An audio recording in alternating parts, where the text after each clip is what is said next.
You're lying in bed at 2 a.m., the blue glow of your phone illuminating your face like a cold, relentless moon. Your thumb keeps scrolling, chasing one more notification, one more like, one more fleeting hit of connection that never quite arrives. Your heart races, but not from excitement, from quiet, creeping exhaustion. The world outside your screen is silent, waiting, but you can't hear it anymore.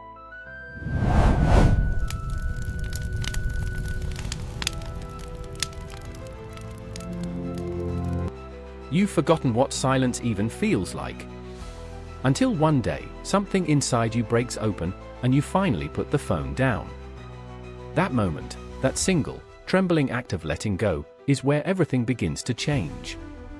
This message is for you if you've ever felt like your life is slipping through your fingers while your eyes stay glued to a rectangle of light. If you've caught yourself smiling at a screen but feeling empty inside. If the constant buzz has drowned out your own thoughts, your own breath, your own heartbeat. You're not alone in this quiet storm. Millions are drowning in the same digital tide, but so many are also rising above it, rediscovering who they were always meant to be. Picture a young woman named Elena. She used to wake up reaching for her phone before her eyes fully opened, her first thought not a dream or a hope, but a reflex: check messages, check likes, check if the world still remembers her. Days blurred into nights of endless feeds, beautiful lives that weren't hers, opinions that weren't hers, noise that filled every empty space until there were no empty spaces left to feel anything real. Anxiety crept in like fog, sleep became shallow, joy felt distant, performative. She told herself she was connected, but deep down she knew she was disappearing. One evening, after another sleepless scroll, she looked out her window at the stars she'd forgotten existed and whispered to herself, "Enough."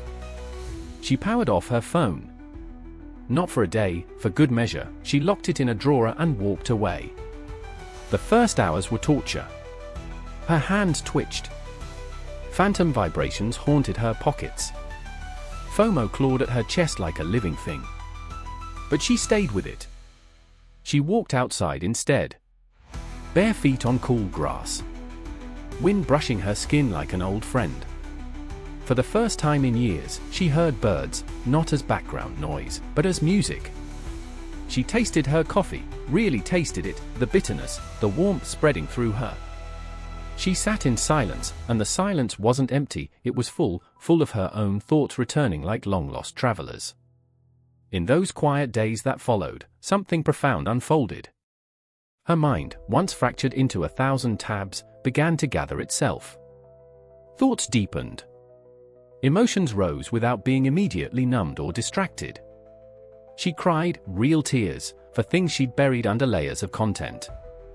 She laughed at small, silly things, without needing to capture them for validation. Conversations with friends felt electric again, unfiltered, unguarded. She noticed the way light danced on leaves, the rhythm of her own breathing, the subtle shift in her chest when peace settled in.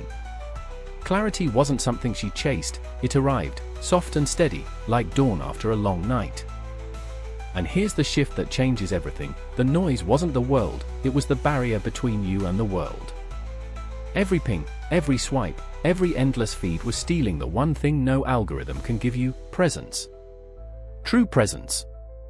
The kind where time slows, where you feel the weight of being alive, where joy isn't performative and pain isn't avoided, it's met, held, transformed.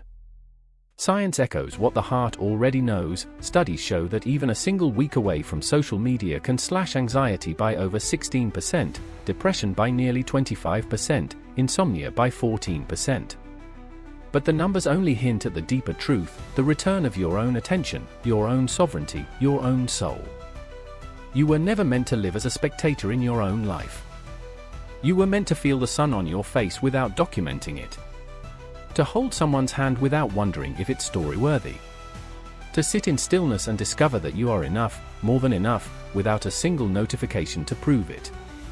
The detox isn't punishment, it's liberation. It's the courageous choice to step out of the current and remember you can swim. So today, when the pull comes, when the screen beckons like a siren, remember Elena. Remember the stars she rediscovered. Remember the silence that wasn't empty, but alive. Put the phone down. Walk outside. Listen. Breathe. Feel. Because on the other side of the noise is you, raw, real, radiant, and finally, beautifully present. And that is worth everything.